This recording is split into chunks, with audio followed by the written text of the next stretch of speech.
Semakin ke sini, semakin sadarkah kalian bahwa segala sesuatunya yang berkaitan dengan teknologi itu ketika kita ingin masuk atau menggunakan teknologi itu, maka sudah jadi suatu hal yang pasti kita harus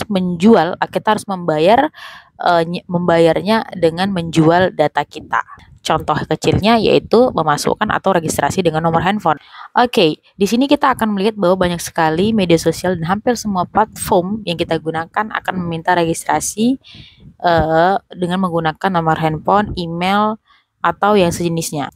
Sampai di sini kita paham bahwasanya setiap kita ingin menggunakan platform, di situ kita juga sedang menjual atau bertransaksi dengan menggunakan data kita, data kita tersebut. Di mana data yang kita jual itu, data yang kita berikan itu secara cuma-cuma kepada mereka bukanlah data yang bisa dikatakan data yang sepele gitu ya.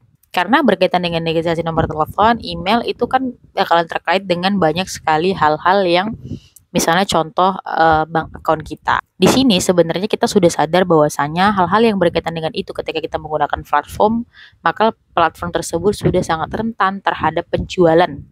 Nah, contoh kecilnya adalah penjualan data. Oke lah, kita nggak usah bicara soal hacker, pencurian data dan lain sebagainya. Kita bicara di level penjualan data. Kalian lihat bahwa mungkin sebagian orang akan merasakannya ketika nomor handphone kalian itu sudah banyak spam-spam dari nomor-nomor atau misalnya perusahaan-perusahaan fast food, perusahaan-perusahaan yang itulah dia perusahaan-perusahaan profit yang kemudian melakukan promosi dan iklan yang masuk ke dalam HP kalian. Padahal kan sadar sendirinya kalau misalnya kalian tuh nggak pernah pergi sama sekali ke tempat tersebut. Misal contohnya apa? Misal contohnya Starbucks. Nih, kalau misalnya ya, ini salah satu ciri atau indikator yang menunjukkan bahwasanya data kalian itu sudah dijual adalah ketika masuk iklan-iklan dari promosi-promosi juga atau tawaran-tawaran yang berkaitan dengan tersebut dari perusahaan-perusahaan profit, dan sedangkan kalian belum pernah masuk atau menggunakan atau makan di tempat tersebut. Nah, itu adalah indikator yang paling utama bahwa data kalian sudah dijual. Nah, sekarang permasalahannya siapa yang jual data kita? Oke, kita bingung kan siapa yang menjual data kita? Ya kita nggak tahu.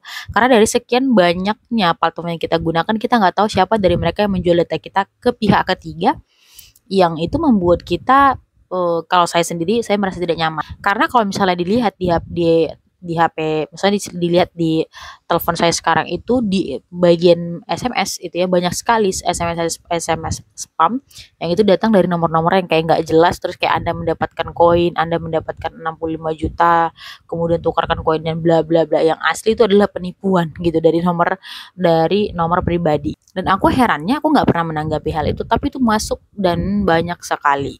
Dan coba deh kalian perhatikan ketika kalian masuk ke platform itu pasti akan ada kayak required and term atau kayak syarat dan juga kesepakatan antara pihak ketiga, dan ketika kita ingin melakukan sign atau masuk ke platform tersebut, di situ kesepakatannya sebenarnya ya di mana pihak ketiga itu kadang isinya adalah boleh memberikan data kita, atau isinya juga kadang-kadang mereka menyimpan data kita secara intinya ya begitulah. Intinya pada dasarnya ketika kita ingin menggunakan platform, maka secara tidak langsung kita bertransaksi dan membayarnya dengan menjual data kita secara pribadi. Disitulah kita kemudian harus lebih berhati-hati, karena teman-teman, penipuan online sekarang sudah sangat banyak sekali, baik itu dari cara social engineering atau dari hack, phishing dan lain sebagainya yang berkaitan dengan hal tersebut. So, kalian harus lebih cerdas lagi dan kritis lagi ketika kalian menggunakan data pribadi kalian misalnya.